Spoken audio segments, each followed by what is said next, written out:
So this was a guitar I bought on eBay for, it was like $113 and 30 something in shipping. So overall about $150, 60. And it came installed with EMG HZ pickups. This one's an EMG HZ4. This one doesn't have any sort of backing indicator because I took them out to check. When I got it, it came in a hard case with locking straps as well.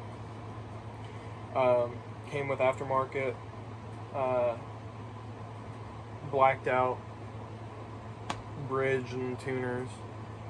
The knobs were changed, and when I received it, the box was pretty beat up with the knob for the toggle switch being broken, along with some cosmetic blemishes, like right here on the body.